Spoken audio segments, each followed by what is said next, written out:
नमस्कार दोस्तों, PN Dwivedi YouTube channel में आप सभी का स्वागत है। आज मैं निर्मल वर्मा का यात्रा शाहिद चिड़ियों पर चांदनी, जो असिस्टेंट प्रोफेसर के सिलेबस में कवर है, उसे लेकर के आया हूँ। निर्मल वर्मा धरती से जुड़े हुए लेखक हैं। इनको मानवीय आदतों, मूल्यों, रोजमर्रा की घटनाओं, कमियों, खूबियों का भलीभांति ज्ञान है।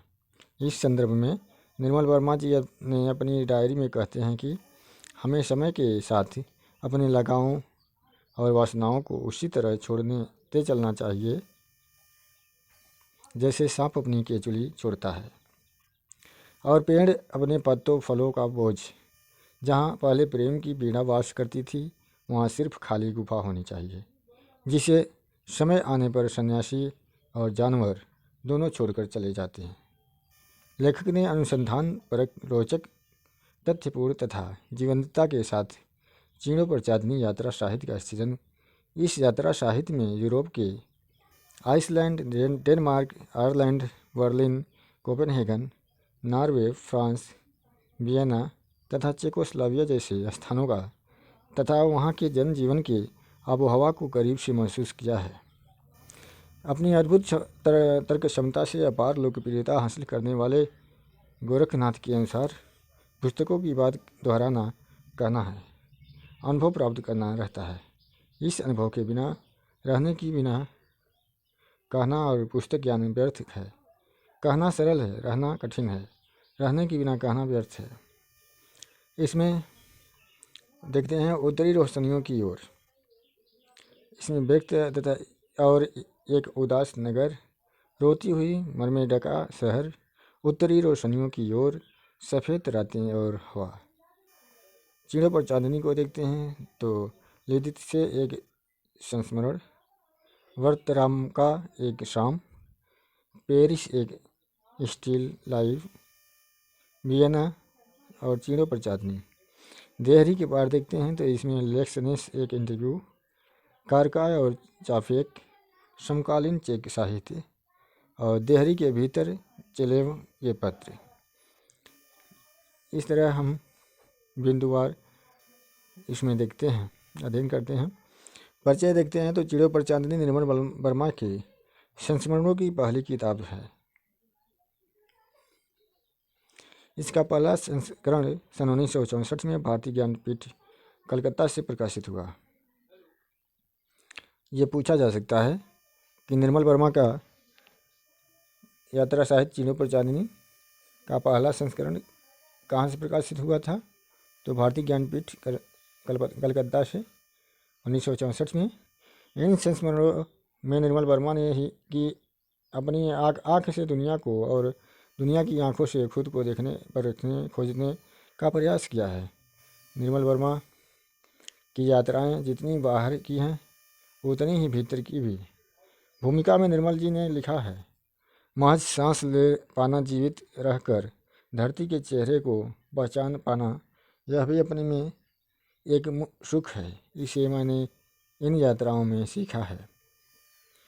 वे 3 उपन्यास के पोलिश यहूदी के शब्दों में कहें तो सांस ले पाना, महज हवा में सांस ले सकना, इससे बड़ा सुख कोई और नहीं है।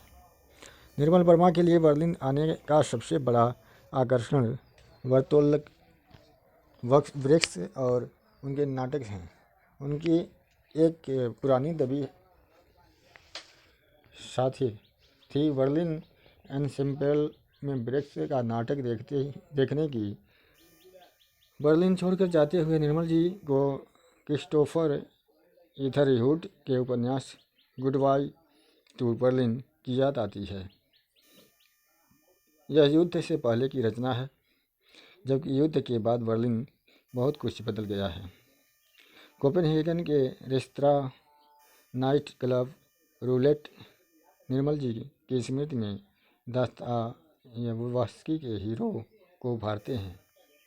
निर्मल वर्मा लिखते हैं कि कोपेनहेगन को चिपचिपाते आत्मसंतोष और सतहीपन की दलदल से बाहर निकालने की कोशिश की थी।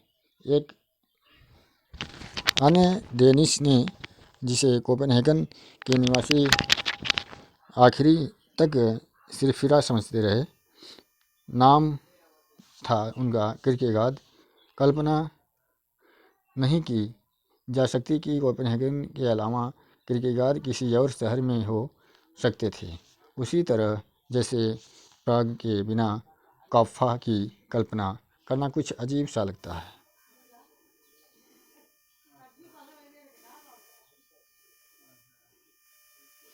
अब चीड़ों पर चांदनी का अंश देखते हैं।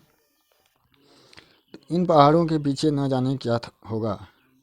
जब हम छोटे थे तो अपने घर के बरामदे में खड़े होकर अक्सर एक दूसरे ने यह प्रश्न पूछा करते थे।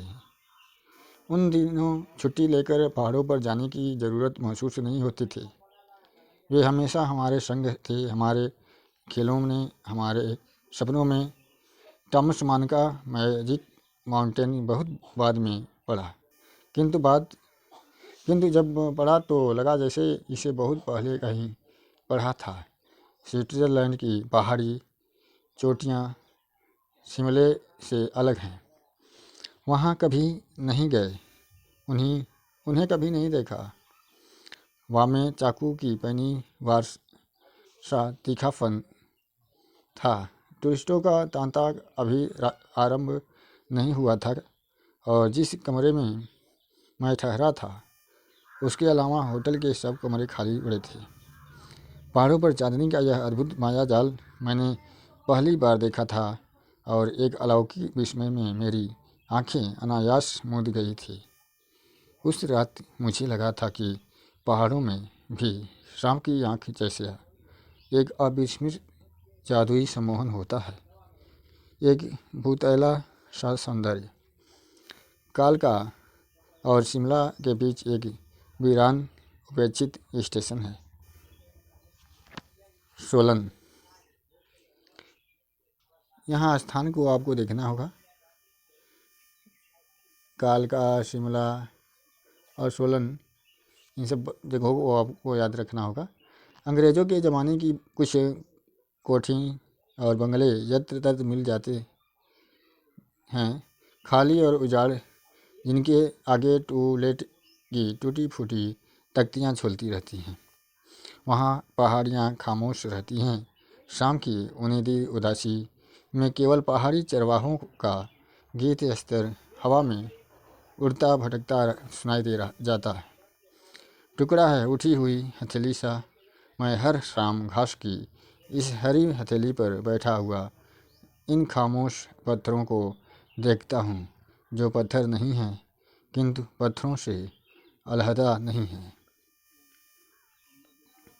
किसी के पैरों की थाप झाड़ियों के बीच सरसरासी से सुनाई दे जाती है और उसकी गूंज चारों दिशाओं को खटखटा कर पहाड़ी हवा में गुम हो जाती है। Is there anybody there, said the traveller knocking on the moonlit door. यह अजीब सा यात्री कौन है जिसको पदचाप हमेशा पहाड़ों में सुनाई दे जाती?